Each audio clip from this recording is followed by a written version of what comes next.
Hi everybody, it's Andrea. Thanks so much for stopping by my channel. I want to take a moment to share with you my two finally finished creations. These are Mermaid Sisters, Sea Sisters number 1 and number 2. They have been spoken for, and so they'll be going off to their new home soon. But taking you through a little bit of the background of this, and mermaids were kind of in everybody's orbit for a little bit. And I was sitting at a desk and playing, and just took some cardstock and put a patterned paper on it and started applying textiles. And you can see under there's a really old vintage doily and just a variety of other things. And this started off kind of catching fire and people, commenting on it a lot. And I had decided, I'm going to make a mermaid, or under the sea journal was really what I was looking for. And I would plan to use this for the cover. Long story short, it evolved, obviously, into the two sister journals. Both of them are 3 signatures. Both have nearly 4-inch spines and are stuffed, absolutely stuffed with goodies. Lots of tags, lots of writing room beads, shimmer, lots and lots of fun. So I'm going to start by sharing Sea Sister number 1. So again, she is about 4 inches thick. She's filled with lace, trims, lots of stuff covered with hand-dyed velvet. And then I have listed in the description box all of the paper sources, all of the textile sources, and any other resource that I had to find what I used to make this. So these tags were super fun. They were too long for me to put into the journal, and I had made 2 of them, so it occurred to me, I guess I'll just make them into my cover pieces. All right, let's get them started. So chock full, again, very, very full. There are tags throughout. I love these pockets. And I will tell you, I printed a lot of things. Like, for example, these little girls. I love haunting images. And if you've seen any of my other journal work, I go for that kind of haunted look. The eyes that look like they're looking through you kind of thing. But I print these on gold parchment, so it gives them a little bit more of an antique depth. Some things I print on coffee and tea dyed paper, and some things I print on just standard white and then find a way to embellish them. So again, just a lot of tags. And I really went through, when you see the list of providers that I purchased products from in order to make this into my reality, it's endless. The number, I was putting the list together last night, and the list of, I love this lace, the list of paper vendors that I used through Etsy was huge. I was surprised. And so again, this was, for me, the joy in this was about using textiles and finding a way. We get these really large pieces and we don't really know what to do with them, and they don't work as an edge. And I started working on cutting things apart and making them into something a little bit more interesting to the eye, more interesting for what I was trying to accomplish. So you can see, and I won't take everything apart, but there is this, I have throughout both journals, this vintage tatting that the color just worked really well. And the colors, everything, there's lots of room, obviously, to journal, and there's empty pages to journal, but using depth, using different colored paper to print on, different textures paper, and then adding a lot of the textiles to it gave me something exciting that I was enjoying working on. I love all of the different images. So playing with color, when you're dealing with under the sea, when you're dealing with Mermaid, you get to play with color. And so being able to modify colors a little bit. You'll notice that throughout there are going to be dangles and charms. And then here we see again some textile added to. I loved these, and you'll see these also throughout. I did very little sewing. I started out sewing, and I found that I was getting a little fussy because I wanted some edges to be different, defined differently. So I did very little sewing throughout this, and my glue source is just Fabri-Tac.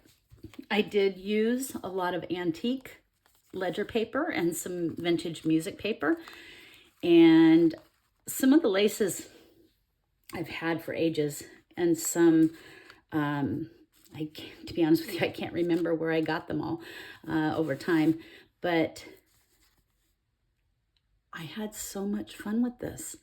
And looking at how, when you go and search mermaid, you want mermaid or under the sea, look at the variety. I mean, you end up, this is 3 different paper manufacturers or paper designers, and you get all kinds of difference.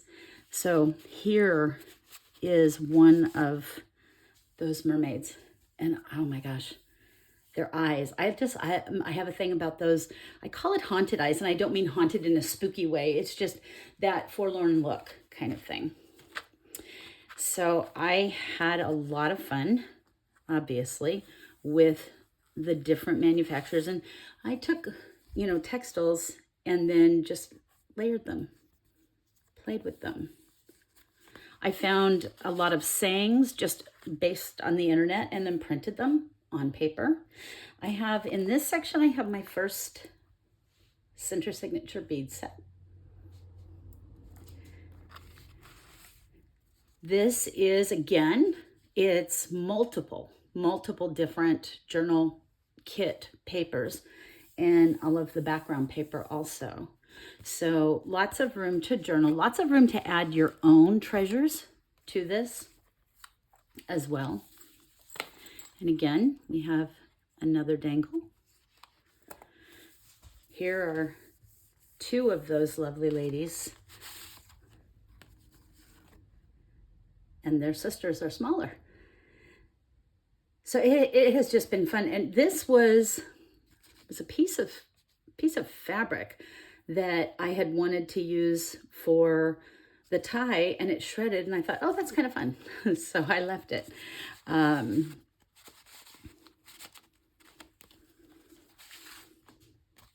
Just layers and layers. And ocean means a lot to different people. It means a lot of different things. And so this is one of the heavily embellished tags, and there's a few of these. I loved these mermaids. They're large when you print them, and I just added them to a cardstock and then just layered them with different textiles to give them an under the sea flair and give you that, it's a mermaid kind of sensation. Same here. Whoops, I got a clamp. And it's a challenge to do it and not take away from the image, but I was trying to make sure that the eye was drawn to both the textiles and the image and not have one outdo the other. So these journals are packed, chock full with beautiful, beautiful, look at the images, the old papers, and then the layering of the different styles. I cut a lot of the bling pieces and a lot of the textile pieces and appliques that we get. I cut them into pieces and then use the pieces. This was a super fun piece of really, really old lace. I would rather use bits and pieces of them together as opposed to having them all in one. So you can just see, and there's tons and tons of journal space here. This is the end of signature 1. And again, this did not start out with the intent of being, I love this paper. It's so pretty. This didn't start out with the intent of it being 2 giant journals. It was just a way to have a little fun, and well, how cute. And I ran amok. So you can see here, I had a lot of fun making these. And they all come from different sets, which makes them fun because it'll spice up a page to the point where you're not getting a solid theme, and that makes me feel like I've put more into it. I have another dangle with charm. I loved the light yellow, and I'm not a yellow person, but there was one kit that had a lot of yellow mixed into it, and it seemed to break things up a little bit. So again, lots of journal pages, lots of places to write, and then different styles of tags, just different pieces. I'm not doing a good job, am I? I'll fix that later. Here again, layering, just multiple. This is a single versus multiple layers, and making it into, and I have to bring this up. So I took a vintage doily and applied it to paper, and then put a bling piece over it and made it into a pocket. And it was really, really fun. Really fun to do. I love them. They give me happiness when I look at them, because I love the sea. I love the ocean. I thought that was so beautiful. And adding just kind of the unusual ribbon through it, it has room to be written on.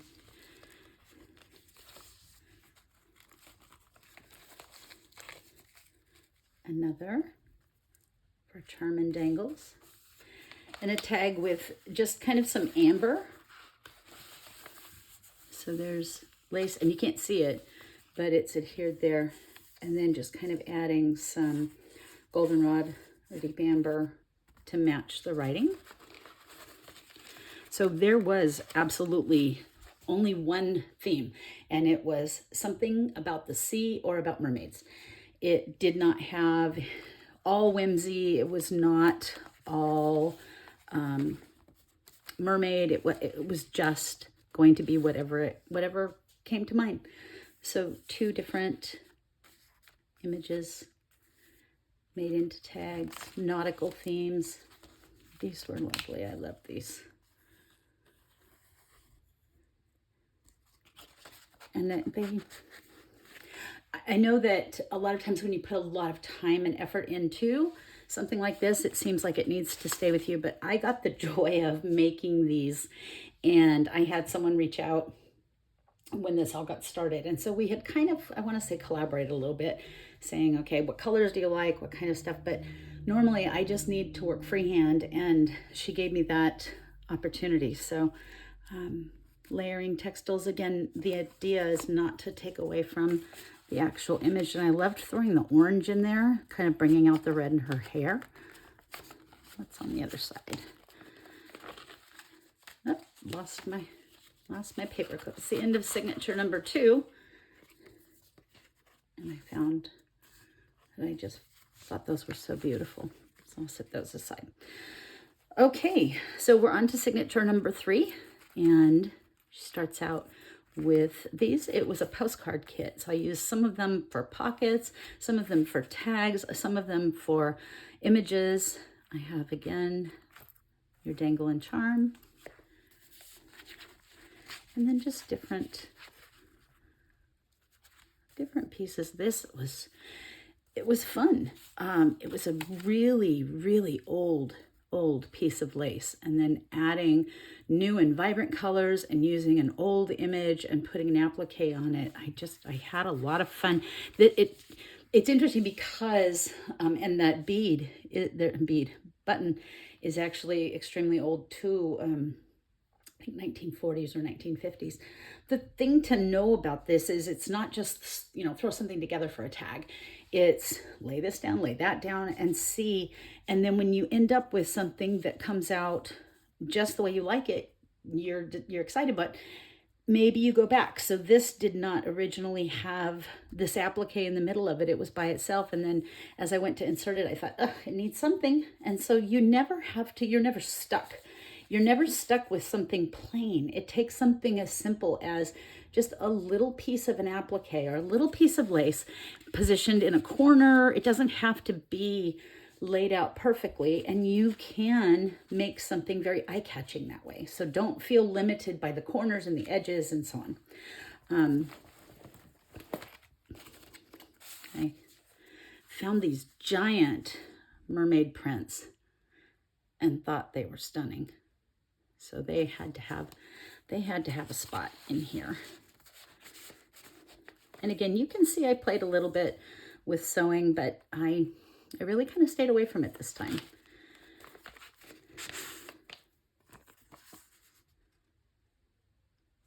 So I fell in love with this trim.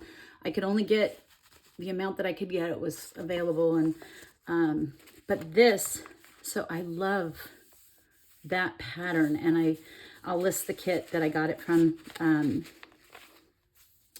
Here's my Soul Searching Mermaids. This was fun, a fold out to make that I just embellished the heck out of. And it was so fun, and it gives it so much depth. And then it's interesting, I have this image 2 different times, one with lots of colors like this, and then one with enhancing just kind of the blues, and it completely changes the image as you're looking at it. So it was super fun. The fabric little pieces, these funny fabric pieces on top, there was a fabric that I found at Walmart, ironically, and I'm not a huge Walmart shopper, but I found it there and it worked. Another central bead dangle set. Lots of embellishments. A simple, very simple piece, and you just cut off the end of the applique. I glue it on, I cut off the end, and it doesn't look like it didn't belong. Some trim, another charm. These appliques were so vibrant, and I had them in multiple different colors, and so I had to find a way to use them. I love this. I like seafoam, I like sage. This is old tatting that I've cut up throughout, and so you'll see it in different pieces.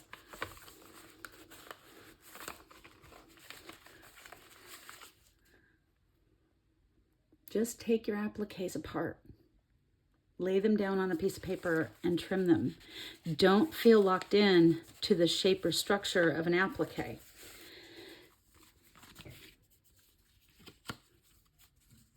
Isn't that fun? Aren't they pretty? So you go layered, and there's cheesecloth, colored cheesecloth under here again, and then plain. It's not, everything doesn't have to be busy, and everything doesn't have to be plain, and it's not a lot of extra work to do that. So again, here was a multi-layer with 2 different layers of applique. Beautiful. I love the vintage looks. I love those haunted eye looks. And then that. So that is the end of sister number 1. I will be back in just a second and show you sister number 2.